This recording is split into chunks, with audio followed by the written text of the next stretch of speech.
ಗಣೇಶೋತ್ಸವದ ಹಿನ್ನೆಲೆಯಲ್ಲಿ ಉಡುಪಿಯ ಪ್ರತಿಷ್ಠಿತ ಚಿನ್ನಾಭರಣ ಮಳಿಗೆ ಆಭರಣ ಜ್ಯುವೆಲ್ಲರ್ಸ್ನಲ್ಲಿ ಗೆರಟೆಯಿಂದ ಗಣೇಶನ ಕಲಾಕೃತಿ ರಚಿಸಿದ್ದು ಸಾರ್ವಜನಿಕರ ಗಮನ ಸೆಳೆಯುತ್ತಿದೆ.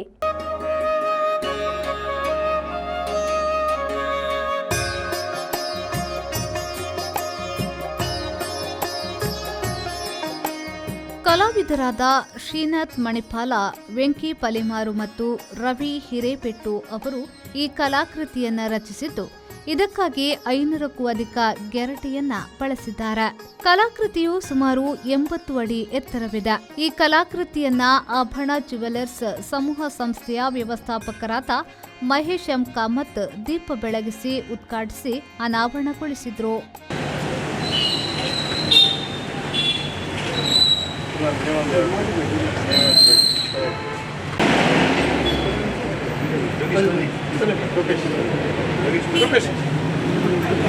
ಈ ಸಂದರ್ಭದಲ್ಲಿ ಮಾರುಕಟ್ಟೆ ವಿಭಾಗದ ಮುಖ್ಯಸ್ಥ ದಿನೇಶ್ ಶೆಟ್ಟಿಗಾರ್, ಅಜಿತ್ ನಾಯಕ್, ಸಲೀಂ, ಯೋಗೀಶ್, ರಾಘವೇಂದ್ರ ಶೆಟ್ಟಿಗಾರ್ ಮುಂತಾದವರು ಉಪಸ್ಥಿತರಿದ್ದರು.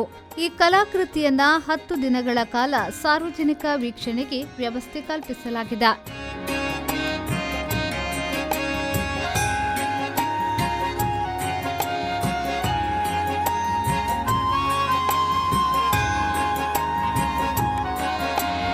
ಒಂದು ವಿಶಿಷ್ಟ ಏನಾದರೂ ಕಲಾಕೃತಿಯನ್ನು ಗಣೇಶ ಚತುರ್ಥಿಯ ಸಂದರ್ಭದಲ್ಲಿ ನಡೆಸಬೇಕಂತ ನಾನು ಯಾವಾಗಲೂ ಪ್ರಯತ್ನ ಪಡ್ತಾ ಇರ್ತೇನೆ. ಅದಕ್ಕೆ ನಮಗೆ ಕಲಾ ಪೋಷಕರು ಅತಿ ಮುಖ್ಯ. ಆಗ ಮಾತ್ರ ನಮಗೆ ಏನಾದರೂ ಕಲಾಕೃತಿಯನ್ನು ರಚಿಸಲು ಒಂದು ಪ್ರೋತ್ಸಾಹ ಬರುತ್ತೆ. ಇಷ್ಟ ತನಕ ನಾನು ಸುಮಾರು 7-8 ವಿಧದ ಕಲಾಕೃತಿಗಳನ್ನು ರಚಿಸಿದ್ದೇನೆ. ಇದರಲ್ಲಿ ಬಿಸ್ಕೆಟಲ್ಲಿ ಪೇಪರ್ ಕಪ್ಪು, ಗುಡಿ ಕೈಗಾರಿಕೆ ವಸ್ತುಗಳನ್ನು ಬಳಸಿ ಇತರ ಹಲವಾರು ಕಲಾಕೃತಿಗಳನ್ನು ರಚಿಸಿದ್ದೇನೆ.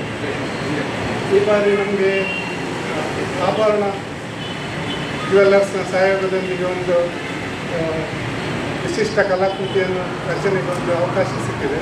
ಸುಮಾರು 500ಕ್ಕೂ ಅಧಿಕ ಗೆರಟೆಗಳನ್ನು ಉಪಯೋಗಿಸಿ ಒಂದು ಕಲಾಕೃತಿಯನ್ನು 9 ಅಡಿ ಎತ್ತರದ ಕಲಾಕೃತಿಯನ್ನು ರಚಿಸಿದ್ದೇವೆ. ಮತ್ತು ಈ ಕಲಾಕೃತಿಯನ್ನು ನೀವು ನೋಡಿ ಸುಮಾರು 1 ವಾರಗಳ ಕಾಲ ಈ ಕಲಾಕೃತಿಯನ್ನು ರಚಿಸುವ ಸಮಯ ತೆಗೆದುಕೊಂಡಿದ್ದೇವೆ. ಶ್ರೀಜಿತ್, ವಿ4 ನ್ಯೂಸ್, ಉಡುಪಿ.